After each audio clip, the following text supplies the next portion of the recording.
Do you like power? Do you like fast cars? Do you like things that are guttural, unrelenting, cars that do not apologize when you drive them? So we're here at Final Inspection Auto Detailing in Rochester, Massachusetts to check out a car that will not forgive us for driving it. We're going to check out the Dodge Viper. 1, 2, 3.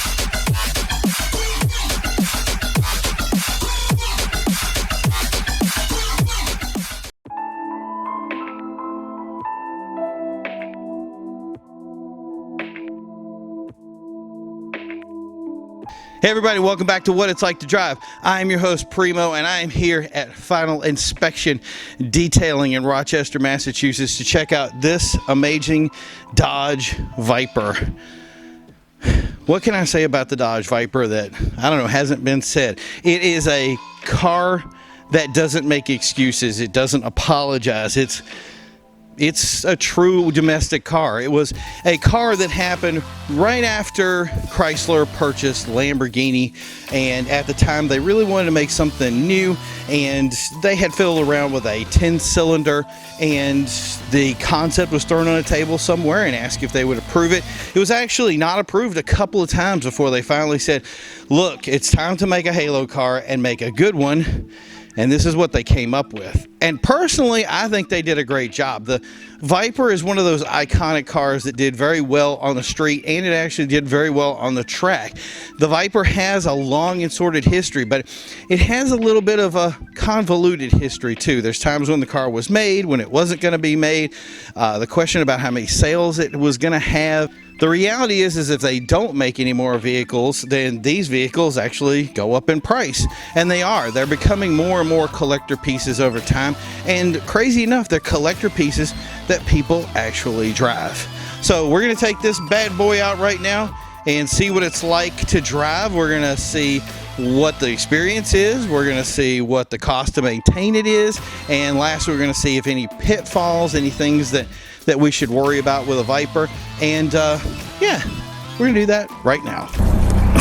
Ow! Oh God! Okay, I'm in. I'm in a Viper, and I think it's a capsule from space. Oh my God! But it is so much fun to be. Okay, I gotta figure out. Ooh, okay, that's the other pedal. Left. Okay, you're right. Okay, at least these are easy to use. Okay, 2006 Viper. It's been running a little bit, so I got to be careful I don't burn my leg getting in the car on the exhaust on the sides. The interior in this thing looks amazing. I love the little accents that it has. I love how everything's kind of there, which is a huge deal for me. But it's weird, like the headspace here. Like if I hit a bump, I'm going to be in trouble. And the pedals are a little bit to the left. Yeah. So I'm feeling like I should be over here, but I'm actually over here. So that's good. The gauges are fairly easy to read, but I have to get accustomed to them. So we're at about 200 degrees of temperature. Oh yeah, I'm going to have to move this. You got adjustable pedals. I do? Yeah, right there? Yeah, that's the spot. There you go. Oh baby. This e-brake is like massive, and the wheel is feels kind of tiny. Yeah. And how do you walk out in front of a Viper? How can you not hear this? I can hear it from across the world. This car is oddly American. Like there's something very domestic about this. So yeah, that is not a disservice to this car. As cars go, especially with a performance car like this, loud, boisterous, unforgiving. I'm actually kind of afraid. The last time I drove a car like this was a different year, but it definitely does not care. You as a driver, it will throw you around, it will beat you up. Yeah, it's made for performance. See, I'm having a hard time finding which gear I want to be in, and it's because it makes so much torque on the low end. It's got a little tiny dead pedal to put my foot on. So even with I feel very cramped, but I'm a big dude too, so a lot of you guys may not feel as cramped, but every time you get off the pedal, every time you get a little bit of a grumble, oh, it sounds like manna from heaven. Yeah, and it's got power everywhere. Like, it doesn't even matter which gear I'm in. I'm like, the RPMs are super, super low. I'm like, it's just gonna take me a while to get used to where I need to be shifting wise. Funny enough, there's no storms coming through, but every time I feel like the area just gets darker the second I drive here. It's something with this year, the mugginess and everything. The AC blows cold. That's something that some cars just do not get right. Very basic knobs, basic everything. It's right where you need it to be. And the really crazy thing is seeing over this huge, long nose. Oh yeah. This one? Am I doing this right? Oh, I did not do that right, did I? You're good. I am such a tourist. I just went the wrong way. Oh man. Okay, that was our foobar for today. The beauty of it was in a car that could actually get away from everybody. Yep, I'm a professional. Remember that. I love the feeling of this car. You literally, even with the cramped space, even with kind of like, I feel the seat kind of gripping me in the back. The driving experience itself is just really amazing. This really, like I said, is very, very domestic of a brand like this, to just be like, hey, we're here, we're gonna throw this thing at you. It's all raw power, and it gets you feel it, man. This is, a lot of people don't think about Vipers, and I think that they should do more thinking about them. I think they really do get a bad rap a lot of times about their, not just their performance, but I think how they kind of position themselves. And the Viper is a dominant car, and it's everything that made brands like Lamborghini awesome, because that brand was just amazing. Just the idea that you got guttural, and a lot of the lineage or the DNA that came from Lamborghini went into this car. This was something that when Lamborghini was owned by Chrysler, they owned it, and they wanted to get into something and say, hey, let's make a car, and this was the car that they made. And I think they did a really good job. It really is the sign of, I want to say, opulence. This is the car of excess, but it's not bad excess. It really is. It's a driver car. The power wise, I love how this wants to cruise. They're right down around 2K RPMs. We're not breaking any crazy speed things here. We're just enjoying the ride. And if you have a car that, if I got on this right now, getting to 200, it goes to 220. If I wanted to get on the pedal right now and get to 220, other than traffic, I don't have any doubts that I could probably get there.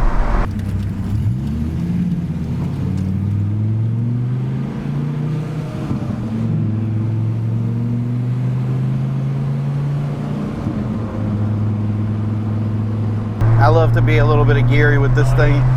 It just sounds so much better when you get up to that, like, at 3K RPM. Really wakes this thing up. Oh, it feels so good. I feel bad about just kind of cruising around with it too, because, and I don't trust anybody around here driving out in front of me. We already had one person walk out in front of us. There seems, every time we have a show, there seems to be some sort of theme of what kind of crazy drivers we're going to run into. And I noticed that when I'm shifting up and I've got a lot of power in it and I don't really throw the pedal down, there's a wobble to the back. Like it was like, that was a lot of energy I kind of held back from it, and it kind of grumbled at me like it was mad at me for not like throwing it down, like, oh, you didn't press the pedal there, you were supposed to. Yeah, it's a good driver's car, exactly. And that's what weird, I didn't expect it to be that. I expected it to be a lot more unruly than it is. And I'm sure if we got it up to 100, that it would start reminding me that, you know, this is who I am.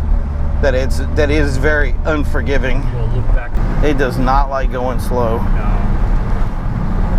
But it doesn't mind the bumps, and it does seem raw on the bumps. Not like as bad as like the coilover suspension setups that we were testing, but it definitely feels a lot rougher around some of the edges. It's almost, it is. One thing on grooved roads, yeah, it will track. Yep. Mm-hmm. It will wander by itself. But you're in first, you take that turn, and it didn't. You want to go fast. Yeah. It's so weird that there's no place it doesn't want to, like, I want to go. All right, so we're at the end of the drive here, and I am ready to review it. I am really impressed with the Viper. I didn't expect it to be what I saw. In some respects, it does kind of match what you see from a car like this, but in other ways, it really doesn't. It really kind of fools you that it does things that you wouldn't expect it to do. But I totally understand why people love this car, and I don't know, it's kind of made me fall in love with it too. So we're back, and I'm ready to review.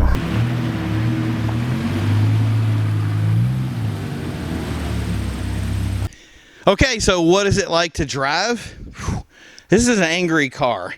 This is a car it's very capsulated. You're going to be very tight in the seat, especially the bigger you are. I don't know if it's really made for smaller people because I've never really been small, but that's the thing is you're going to feel tight. But once you get in the drive is going to feel amazing. In fact, it's going to be deceptively amazing. But there's coming a point when you're driving that this car will say, I want to go, and it's going to go. It's not going to forgive. It's not going to forget. It's going to push something on one edge or the other. It's going to shake. It's going to wobble. There's not a lot of traction control stuff in these things versus some of these other cars. It's really made to be a raw experience. Now, for you guys out there that are not into that and you like more of the Mercedes or you like more of the BMW, this probably isn't the car for you. This car is what us old Lamborghini guys loved, what us old kind of Ferrari guys loved. It's that old, beat you up experience of a car that you're going to fight with the whole entire time you're driving. But that's what made it awesome. That's what makes real cars that are real thunderous horsepower, not holding anything back. That's what they're going to feel like. And the Dodge Viper is absolutely one of those cars that it's not going to do anything like that. When you get in the car, it's going to be tight. You're going to get in it slow. And as you can see, there's a warning on the interior of the door handle that says don't burn your leg on the way out. Now, yes, if you're going to ask me, I got real close to burning my leg. I do it every time I get out of one of these, and I heated my leg up on this one. The first time I did it, I actually burnt my leg, but for this one, I didn't do bad at all. I kind of felt the heat coming up, and I jumped out of the way. But those are things that when you drive a real car, there are little things that you have to worry about. There's concerns that the driver has to have. But once you're in that driving experience, it's going to take you from the slowest speed to the max speed that it can go. There are cars like this that can go over 250 miles per hour. This car has a lot of room to grow, but it's really good just the way it sits if you want it stock or if you want it pure. But in the interim, back roads are really not your thing. Take this thing on the highway, take it out someplace where you can stretch its legs. I think that's where this thing really shines if it does. But on the whole, I think it's doing a disservice to kind of drive it the way we did. I think if you're really going to take this thing out, you need to take it to a track. You need to take it someplace where it's really going to be able to see everything that it can possibly be. And that's something that maybe we'll do down the road. Who knows? So what's maintenance like? Well, it's kind of tricky because it is a regular car. So you're going to go in, you're going to take regular oil changes, you're going to spend a couple $100. Sometimes these are the kind of cars that you can kind of do some of the stuff on your own. But the other thing is that this is a car that you're going to probably drive a little bit more aggressively, and that comes into things like tires and other things that you want to take a look at, and those can run you a lot more, especially in a performance car like this. So I know that a lot of people look at these and say, hey, Vipers are kind of cheap, they're not that big expensive car. Here's the thing, if you're going to buy a car like this, nothing is going to be cheap.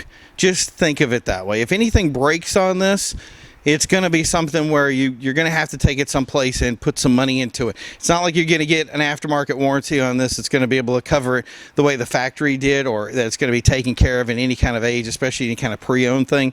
You're going to want to get into this and make sure that you're prepared for the cost that's going to entail. So here's my thing. I would love to give you a price performance outbreak on it, but that's really not what we're here to do today. We're really here to kind of feel it out and kind of see where we'll be at the end of it.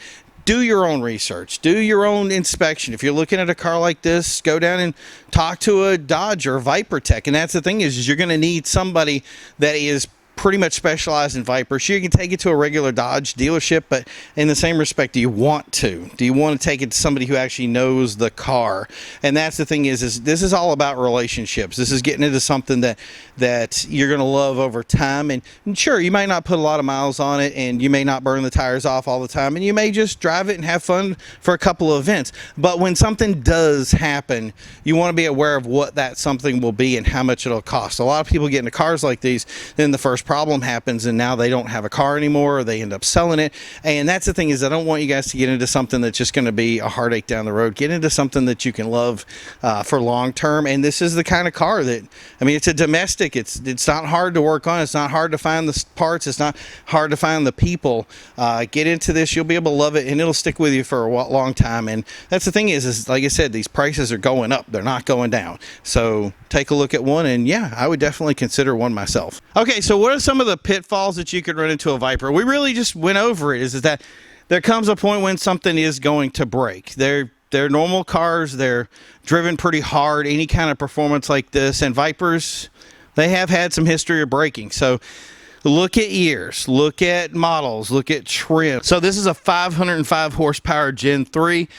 I hate to tell you this, it's sooner or later 505 horsepower, something's going to give, especially when you get out there and you go, hey, I'm going to be creative and show off to a friend or do a burnout. I know you say you won't do it, it's going to happen. So that's the thing is just be ready for it, just be prepared. So I'm going to ask two questions today that people didn't expect I was going to ask. First, does it make the daily driver score? Yeah, I'm going to give that a negative. This is not a daily driver. This is not a car that wants to go slow. It doesn't like stoplights. It doesn't like to do any of that other stuff. It's a car that's really made for the weekend warrior types. So if you're the kind of guy looking to have this car and you're like, hey, I'm going to take it out to the track on the weekends and do a couple of events and have fun with it and kind of cherish it, yeah, this is the car for you. The other thing that I'm going to ask, and a lot of people are going to get weirded out of this, is this a supercar? And the answer to that is I'm going to say is yes. This is the kind of car that even with the lower price point on some of these cars, it definitely fights cars that are way bigger than its ilk. And it stands the test of time. There are cars that, I mean, with any kind of exotic or supercar, it's the idea that over time these cars are worth more, not less. This is the kind of car that you can have an investment in it, and it can be a car that can take the long road. It's the kind of car that you want to take to the track. It's the kind of car that you can take on the road and do immense speeds and get pulled over. This car has a long and illustrious history. So guys like Archer would take this car on the track against Porsches and Corvettes and would be faster than they were. They had a lot of places where this car has outstripped the competition, at some point being the fastest car in the world with different mods and being twin turboed and the optional equipments and aftermarket. It really can take you into a place that I don't think a lot of other cars can do, which is very special for the Viper and really is just specific to the Viper. And I think that's something that this thing can take home with it. It is a different monster. It's not a Corvette. It's not a Porsche. It is definitely something on that top tier that you need to consider if you're thinking about buying one. So thank you guys for checking today. I want to thank Final Inspection Auto Detailing in Rochester, Mass for letting us take a ride in this car. So check them out on their Instagram that you see below. And we're going to keep doing our next lookout for the next big car, the next big thing, the next fast thing out there. Man, I don't know. We keep outdoing the last car. It's amazing. And hey, it didn't rain and it didn't storm, so we got bonuses. Yeah, we're going to have some more stuff for you. Check it out. And as always, we're going to show you what it's like to drive.